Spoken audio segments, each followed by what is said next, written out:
Bullet train, maglev और उसके बाद ये है हाइपर लूप। चलिए हम आपको बताते हैं एक सिचुएशन के जरिए कि कटरा से कन्याकुमारी का सफर अगर आप करते हैं, हिमसागर एक्सप्रेस से अगर सफर करते हैं तो कितने किलोमीटर में आपका सफर पूरा होता है। देखिए हिमसागर एक्सप्रेस 3709 किलोमीटर का सफर होता है, जो कि 53 किलोमीटर प्रति घंटा की रफ्तार लेती है और 3 दिन का समय करीब लगता है। लेकिन अगर यही सफर आप हाइपर लूप से पूरा करते हैं तो 1200 किलोमीटर प्रति घंटा और बहुत ही कम समय में आप डेफिनेटली इसमें पहुंच सकते हैं। तो आइए अब आपको बताते हैं कि भारत में तो सपना जल्दी पूरा होने जा रहा है, कोशिशें जारी है, लेकिन दुनिया की सबसे तेज ट्रेनें कहां पर चलती है। जापान में जो सबसे तेज ट्रेन चलती है उसकी स्पीड है 505 किलोमीटर प्रति घंटा। चाइना में ये स्पीड और भी कम हो जाती है, 430 किलोमीटर प्रति घंटा की रफ्तार से दुनिया की सबसे तेज ट्रेनें हैं। वहीं इटली में जो सबसे तेज ट्रेन है उसकी स्पीड है महज 360 किलोमीटर प्रति घंटा।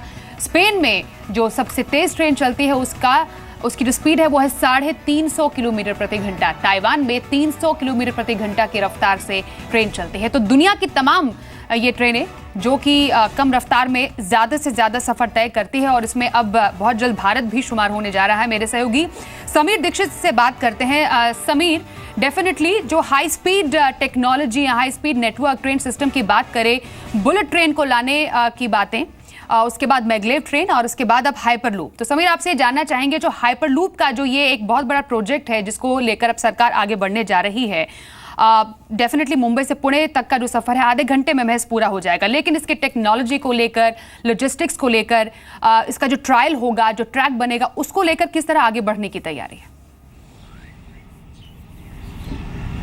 देखिए, सबसे अहम बात है कि सरकार ने बिल्कुल अपना रोड मैप क्लियर कर रखा है कि देश में इस वक्त हाई स्पीड रेल नेटवर्क की ज़रूरत है, जिसके लिए सबसे पहले शुरुआत की गई बुलेट ट्रेन से और अब हाइपर लूप, यानी कि बुलेट ट्रेन से लगभग 3 गुने की रफ्तार 1200 किलोमीटर प्रति घंटे तक की रफ्तार ये हासिल कर सकता है hyper loop train.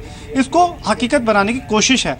Hyper loop के लिए जो विदेशी कंपनी है हाइपर लूप टेक्नोलॉजीज, उसने जो प्रस्ताव पेश किया उसने ये साफ तौर पे उसने कहा है कि देखिए, सरकार चाहे तो पीपीपी मॉडल यानी कि पब्लिक प्राइवेट पार्टनरशिप मॉडल के तहत इस सपने को हकीकत में बदल सकती है, और अगर सरकार पैसा नहीं लगाना चाहती है तो वो निजी निवेश से भी हाइपर लूप ट्रेन को जल्द हकीकत में बना सकती है। लेकिन शर्त ये है कि जो ज़मीन, सबसे अहम जो हिस्सा होगा यानी कि ज़मीन, वो सरकार मुहैया कराए।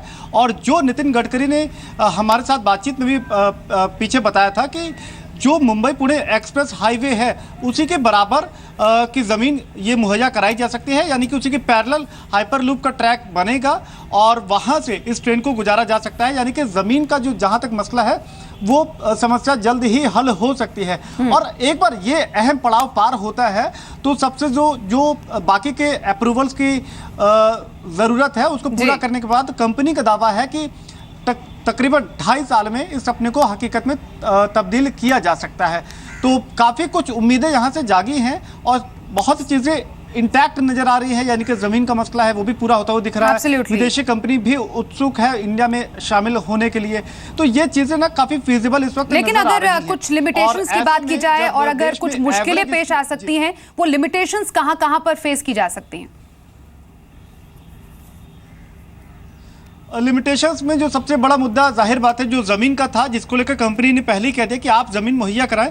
पहली चुनौती थी ज़मीन, जिसको लेकर अंतिम फैसला नितिन गडकरी, सड़क परिवहन मंत्रालय को करना है कि वो किस तरीके से इस मामले पर महाराष्ट्र सरकार को अप्रोच करते हैं, उनके दरवाजे जाते हैं और क्या रास्ता निकालते हैं। एक बार ज़मीन का मसला हल हो जाता है तो फिर टेक्नोलॉजी के लिए पार्टनरशिप का मसला सामने आएगा, जिसपे सरकार को फैसला ये लेना होगा कि वो पब्लिक प्राइवेट पार्टनरशिप मॉडल अपनाती है या फिर कंपनी को ही न्योता देती है कि वो आए और यहाँ पर हाइपरलूप ट्रेन चलाए। और अगर पब्लिक प्राइवेट पार्टनरशिप मॉडल को अपनाया जाता है, जैसा कि मैग्लेव ट्रेन को लेकर किया जा रहा है, तो फिर टेक्नोलॉजी विदेशी कंपनी होगा, जबकि एग्जीक्यूशन इंडिया के पास भी रह सकता है। जी समीर, आप हमारे साथ बने रहिए। वैसे सुपरसोनिक ट्रांसपोर्ट सिस्टम से लैस इस ट्रेन का नाम हाइपर लूप ट्रेन है, जो कि बुलेट ट्रेन की भी बॉस बताई जा रही है। अब इस ट्रेन को ट्रैक पर उतारने की तैयारी है। सबसे पहले ट्रैक पर यह चमत्कार आपको दुबई और अबू धाबी के बीच दिखेगा, और अगर सब कुछ ठीक रहा तो दुबई और अबू धाबी के बीच 145 किलोमीटर की दूरी तय करने में सिर्फ 12 मिनट ही लगेंगे।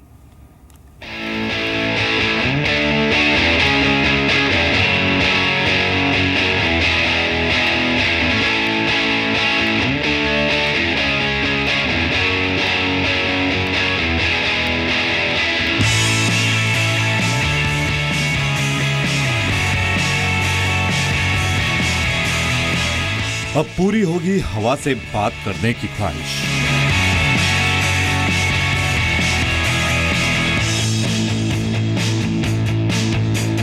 जब रह जाएगी बुलेट ट्रेन पीछे।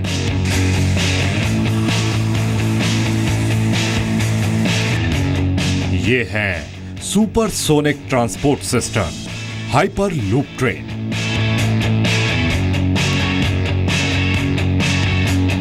अगर आप पलक झपकते ही अपनी मंजिल पर पहुंचना चाहते हैं तो आपका ये सपना हकीकत में बदलने वाला है, क्योंकि आ रही है ट्रांसपोर्ट की दुनिया की अब तक की सबसे तेज ट्रेन। नाम है हाइपरपूल 1, जो 1 घंटे में करीब 1200 किलोमीटर तक का सफर तय करेगी। यानी अब घंटों में होने वाला सफर मिनटों में पूरा हो जाएगा। इस ट्रेन को जमीन पर उतारने का काम दुबई से अबू धाबी के बीच चल रहा है। दुबई की road and transport authority RTA ने सुपरसोनिक ट्रांसपोर्ट सिस्टम के लिए हाइपरपूल 1 कंपनी के साथ एक करार किया है। हाइपरलूप ट्रेन दुबई से अबू धाबी के बीच शुरू की जाएगी। 2020 तक बनकर तैयार होगी हाइपरलूप ट्रेन। हाइपरलूप ट्रेन की स्पीड 760 मील प्रति घंटा है, यानी 1223 किलोमीटर प्रति घंटा होगी। हाइपरलूप की स्पीड बुलेट ट्रेन और बोइंग विमान से भी तेज है। दुबई से अबू धाबी के बीच की दूरी लगभग 145 किलोमीटर है। मौजूदा साधनों से दुबई से अबू धाबी पहुंचने में करीब 2 घंटे का समय लगता है। हाइपरलूप से सिर्फ 12 मिनट का समय लगेगा। कैप्सूल के आकार वाली हाइपरलूप ट्रेन को टनल के अंदर चलाया जाएगा। इस टनल में इलेक्ट्रोमैग्नेटिक प्लेट्स के जरिए वैक्यूम पैदा करके ट्रेन की स्पीड कई गुना बढ़ाई जा सकती है। इसके अलावा ट्रेन में लगने वाले ब्रेक के जरिए भी एनर्जी पैदा होगी, जिससे इलेक्ट्रिक मोटर की बैटरियां चार्ज की जा सकेंगी। हाइपरलूप ट्रेन को बनाने वाली कंपनी का दावा है कि यह अब तक की सबसे तेज चलने वाली ट्रेन है, जो पर्यावरण के लिए भी फायदेमंद साबित होगी।